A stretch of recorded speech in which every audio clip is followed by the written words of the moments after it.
Miracle on Ice 1980 and Its Impact on the Nation by Matt Dressens and Michelle Diggins. Before the 1980 Olympics started, America was in a time of economic despair. During the late 1970s, the U.S. economy was poor, unemployment skyrocketed, and inflation was high. In 1979, the numbers were alarming for federal debt at $829.5 billion. The unemployment rate was 6.1%, and the inflation rate was 13.3%. At this time, America definitely felt they were in a deep decline. On the world stage, the U.S. had problems with the Iranians and the Soviets. On November 4, 1979, an angry mob of Iranian students captured 66 U.S. citizens and diplomats at the American embassy in Tehran, Iran. For 444 days, they remained imprisoned, and the American government failed multiple times trying to rescue these men. This is a picture of some of the hostages. The Iranians would mock them by parading them around with blindfolds, which was extremely embarrassing for the United States citizens to see on the news every night. Meanwhile, as the U.S. completely humiliated themselves by not being able to find a way to get our people released, matters got worse when the Soviets invaded Afghanistan. The U.S. began to worry about Russia continuing their goal of spreading communism, and this event only refueled the tensions of the Cold War. At this point, the nation needed a way to forget the corruptness in the economy, and so the 1980 Winter Olympics in Lake Placid, New York, were looked forward to by many. However, specifically one event sparked a positive sensation over America, and that was the U.S. hockey team's thrilling victory over the invincible Soviet Union team. Now to talk about the USA hockey team. This had not been a team that knew each other very well or had played together for very long. In addition, these young college students were not expected to get far. However, they were carefully selected and brought together under the amazing coach and former player Herb Brooks. At the beginning, team members had issues with each other and did not gel right away. Some kept grudges over past college rivals when they played each other before, which caused them to fight in practices. Yet Herb was able to unite the team by creating a common enemy himself. He told his players, "I'll be your coach, but I won't be your friend."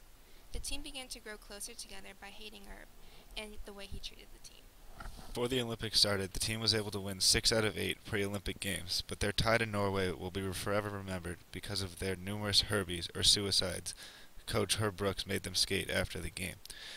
Captain Mike Aruzzi said sarcastically, "We named them after our coach because he loved them so much."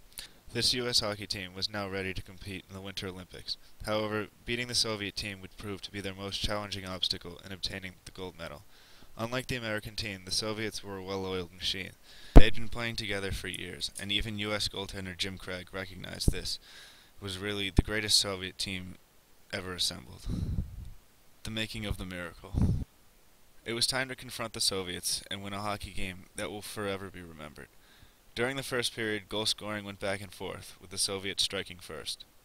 The Soviets led 2-1 in the dying seconds of the first period, before Mark Johnson scored with just a second remaining in the period. That prompted Soviet head coach Viktor Tikhonov to pull arguably the world's best goaltender, Vladislav Tretiak, from the game. He was the sort of goaltender who would make you look at the net and wonder how you were ever going to get the puck past him. This was a huge turning point for the U.S. and a mistake by the Soviets. At the other end of the ice, Jim Craig played great, giving his team an opportunity to win. As the game moved into the third period, the score was tied 3-3. 80 seconds after the third goal, former BU standout and captain Mike Aruzzioni scored the game-winning goal, leaving the Soviets in disbelief and shock. This team of college kids had done it, the unthinkable, the miracle on ice. Even though this game is the most famous, contrary to popular belief, it was not the gold medal game. The U.S. still had to beat Finland. After a 4-2 victory over the Finns, the U.S. did in fact call themselves gold medal champions. A sense of pride and hope came over the nation. These boys represent the American spirit of hard work and determination.